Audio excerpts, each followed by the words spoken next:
And for the main event, we got Uriah Hall versus Anderson Silva. This is a fight that's been scheduled in the past. I believe it was UFC 198 where it was supposed to go down, and then Silva fell ill, so that fight was not able to go down. But that was a fight where a lot of people are really looking forward to it. And the difference, obviously, between the two now is that one was originally scheduled for 3 rounds. This is now 5 rounds, and they've also had a little bit of experience between that amount of time as well. We're talking about Uriah Hall, who's gone 3-3 in that amount of time, currently on a 2-fight winning streak. And Anderson Silva, on the other hand, has gone 1-3 in that amount of time with a very questionable decision victory over Derek Brunson last in that one win. So right now he's on a 2-fight losing streak. Uriah Hall's on a 2-fight winning streak, and it's pretty much a tale of what their careers are looking like currently. Uriah Hall just made his move over to Fortis MMA.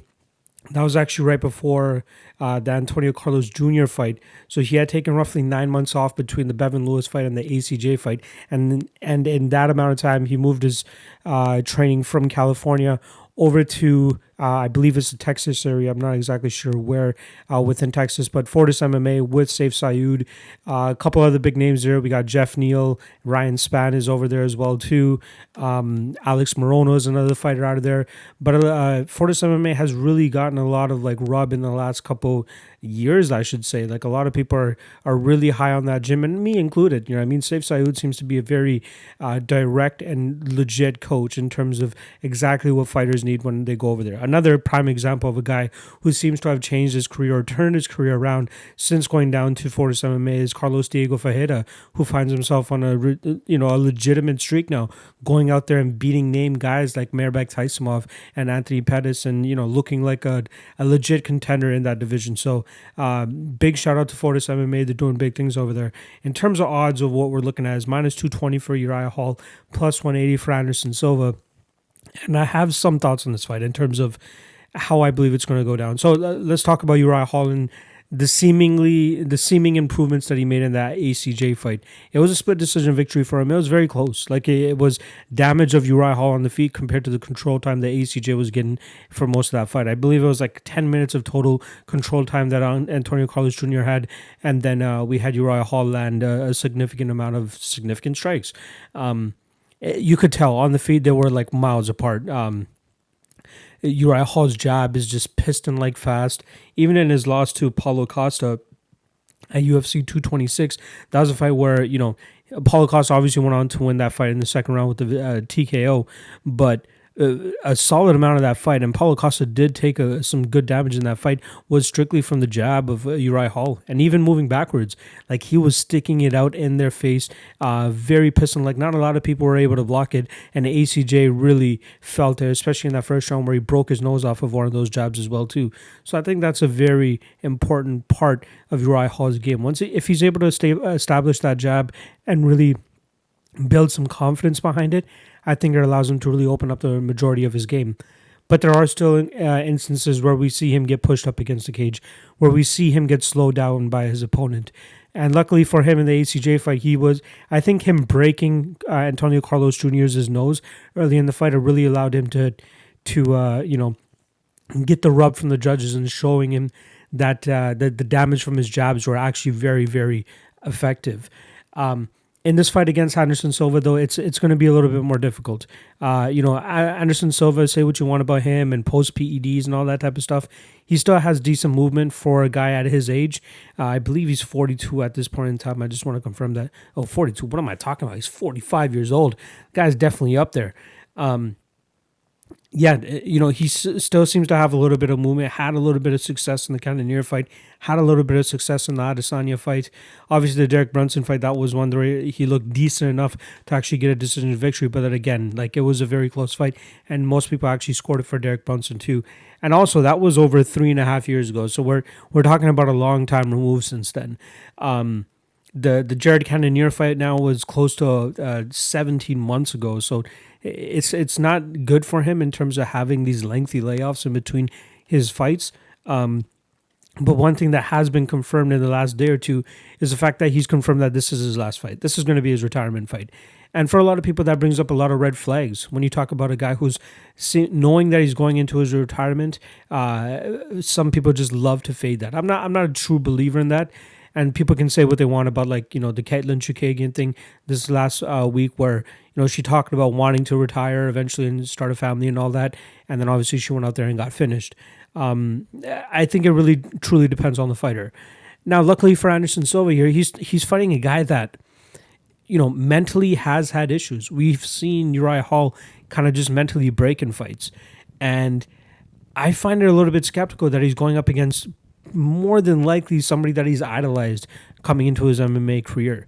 I mean, he's talked about how much he looks up to Anderson Silva, and it's like, I believe that if anybody would get affected by the aura of Anderson Silva, it's a guy who has the mental capacity of Uriah Hall. I'm hoping for Hall's, progression of his career, that he's been able to go out there and actually fix that. Because when he really truly puts it together and like gets his hands going, gets his movements going, gets his feints going, he really is one of the baddest men in the world. But yeah, like, when he's pressured, when guys are really putting it on him, he seems to fold a little bit. And Anderson Silva seems like he could potentially do that. You know what I mean? When he's just walking forward, doing his crazy movements, some of his capoeira stuff, that might throw Uriah Hall off a little bit. And then he's just out there just kind of depending on that one punch knockout or that spinning heel kick or something like that. That's probably the worst thing you could have as a fighter in terms of false sense of security, that knowing, okay, even if I'm down in a fight, I can just go out there and land a bomb and potentially finish a fight. What if that bomb doesn't land? You know what I mean? And this goes the full 3 rounds. You're probably going to lose a decision. Obviously, it worked out for him in the ACJ fight, but what does it look like when he's going out there and fighting a skilled striker like Anderson Silva as well? And yeah, again, I get it. He's 45 years old, so that's something to take into consideration. And obviously, it's been a long time since we've seen him fight. And Uriah Hall should go out there and actually absolutely dust Anderson Silva. But at minus 220, for some reason, I just can't find the confidence to go out there and bet him. When this fight was announced, I'm like, all right, Uriah Hall, lock of the night. No problem about that. That's going to be my play. But when I really start to dig into it, like, it seems like a little bit of a sketchy spot. He should go in there and beat him. But one thing that I really want to see is Uriah Hall really establish himself at that Fortis MMA camp. Like, I want to see what he looks like when he fights different types of guys coming from that camp. Do we see actual improvements? Obviously, he's going to be there's going to be huge discrepancy between him and Antonio Carlos Jr. on the feet. So that's why he looked as good as he did on the feet. But he still went out there and got controlled. That's a close fight. One judge gave it to Antonio Carlos Jr. What if there was another judge in that seat or a different judge in a different seat and actually gave it to Antonio Carlos Jr.? Then we're talking about a Uriah Hall coming off a loss, and the experiment at Fortis MMA kind of being a complete. Why can't I think of the word? A complete bust. That's the word I'm looking for. So I like Uriah Hall to still win this fight. I think with his footwork, with his speed, with his youth, he should still be able to go out there and get the job done. Obviously, with the head coaching as well, too, I think they'll be able to come up with a good game plan to go out there and beat Anderson Silva. One thing I think they should really focus on is the leg kicks as well. Jared Cannonier put a lot into those shots, and not a lot. You can't just say that, okay, it was one leg kick that led to that injury finish for Jared Cannonier. It wasn't it was an accumulation of shots. If you watch that fight, he landed a significant amount of strikes to that leg, which eventually led to it messing up on Anderson Silva later in the fight. Now, I'm not saying that Uriah Hall is going to go out there and stop him with leg kicks, but it should stifle the forward movement of Anderson Silva. It should stifle Silva's ability to get fancy and spinny and all that stuff, which it might kind of screw up Uriah Hall.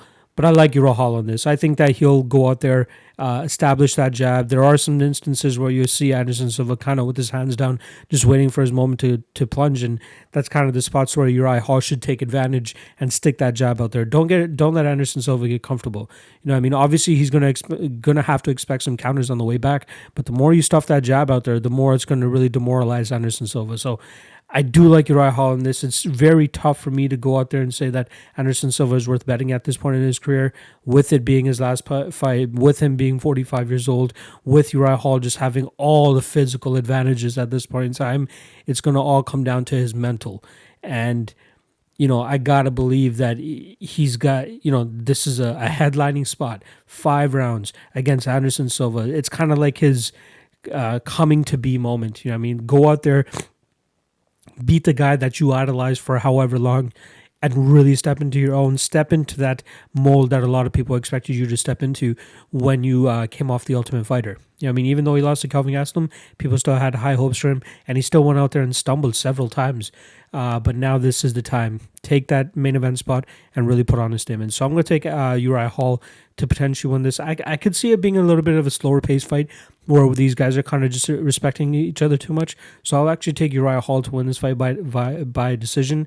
Kind of just picking apart Anderson Silva from the outside, never really landing a flush enough power shot to put on Anderson. And a lot of people are also questioning the durability of Anderson Silva. Yeah, it was the leg that gave out one of the times, but the last time he actually got legit knocked out was the only time against Anderson or against Chris Weidman when the world turned on its head. He has never been finished via punches then. So I still believe Anderson Silva's durability, his chin, and I think it's just going to be Uriah Hall going out there, landing the jab consistent and often, and then just racking up the points and getting a decision victory. So if there's any prop that you're looking at, I think Uriah Hall by decision is probably the way to go. But I do like Uriah to win this fight. Again, youth, athleticism, speed, explosiveness, everything is on his side. It's just got to be his mental. If he gets his mental straight, this is a cakewalk for him. But for some reason, I don't know if I'll be able to pull the trigger on him myself. We'll see when the fight gets a little bit closer and see where the odds get themselves as well. But I do like Uriah Hall to win this fight via decision.